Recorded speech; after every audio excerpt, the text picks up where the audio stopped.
Good morning, everyone. I'm Jenabeth Mendes Garbo, Detailed HE2.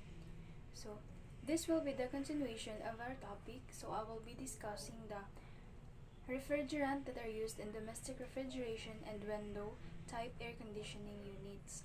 So, there are three lists of refrigerants used in refrigerators and air conditioners as the first one is the traditional refrigerants. Traditional refrigerants are what would have been used prior to the Montreal Protocol. So the examples of these are the chlorofluorocarbon and the R404A and R-410A. Next is the retrofit drop-in refrigerant. Retrofit drop-in refrigerants are refrigerants that have been developed or can be used in existing system that contain the traditional refrigerants and typically contain some HC component, so they are soluble with existing mined oils. So these are divided into two further categories. So the first one is the transitional refrigerant.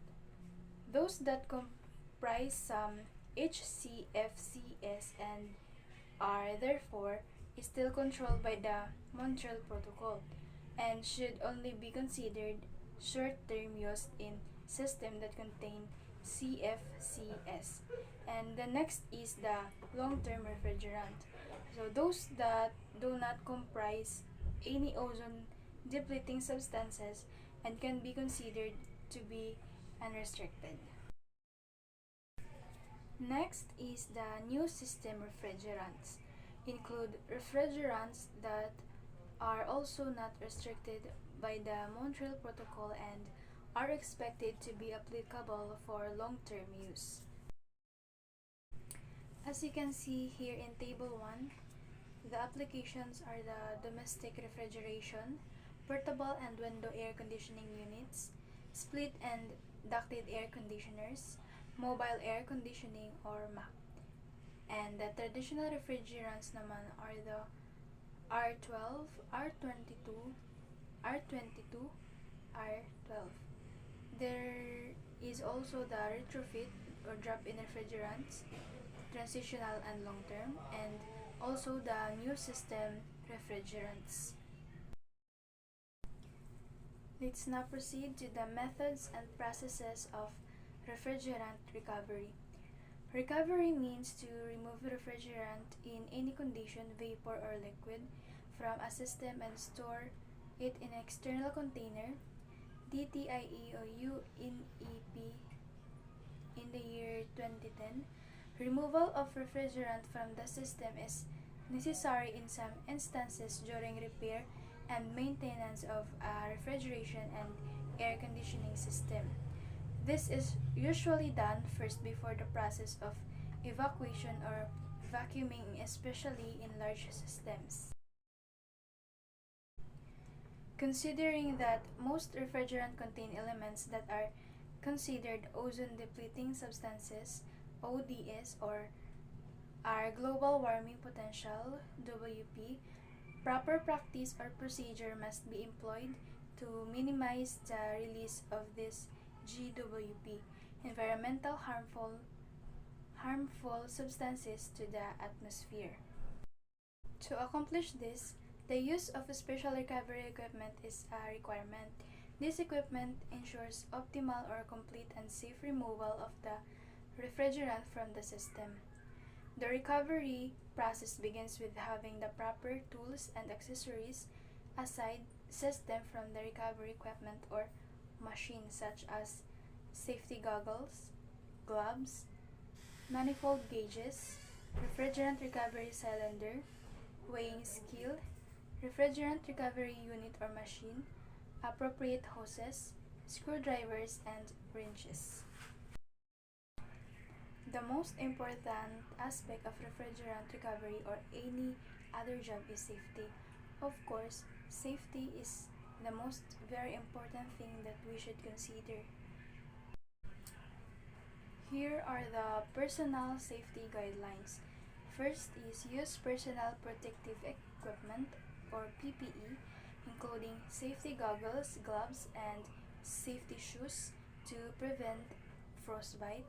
Next, because refrigerant vapor is heavier than air, if leaked, it will concentrate in low areas. Avoid these areas unless proper ventilation is provided. The third is the avoid inhalation or refrigerant vapor. Be aware that inhalation of high concentration of refrigerant vapor is harmful and may cause heart irregularities, unconsciousness, or death. Safe recovery process and recovery. Select the appropriate pressure rated recovery cylinder relative to the refrigerant you are recovering from the system. So first, most technicians use a manifold set with two center utility ports, 4 in for recovery and 3 8 in for vacuum. In addition to the blue and red hoses connected to the low and high ports, make sure the manifold gauges are rated for the refrigerant pressure to be worked with and you have an accurate weighing scale. Second, a set of charging hoses with ball valve ends is also needed. It is important to ensure both the hoses and the assemblies are according to recognized standards. Third, it is best to use the shortest hoses possible for a given job for a more efficient recovery and reducing the impact of the environment. Be sure to check the condition of the hoses prior to use. Fourth, use quality recovery unit. Look for one with a large condenser, a compressor, protection regulator, or CPR, valve, and a high pressure cutout switch rated for at least 510 psi. Some manufacturers offer subcooling feature, which is an excellent way to increase the rate of recovery in high ambient conditions. Fifth, make sure to have the right tank or cylinder for the job and that you do not fill it beyond 80% capacity at 779 Fahrenheit.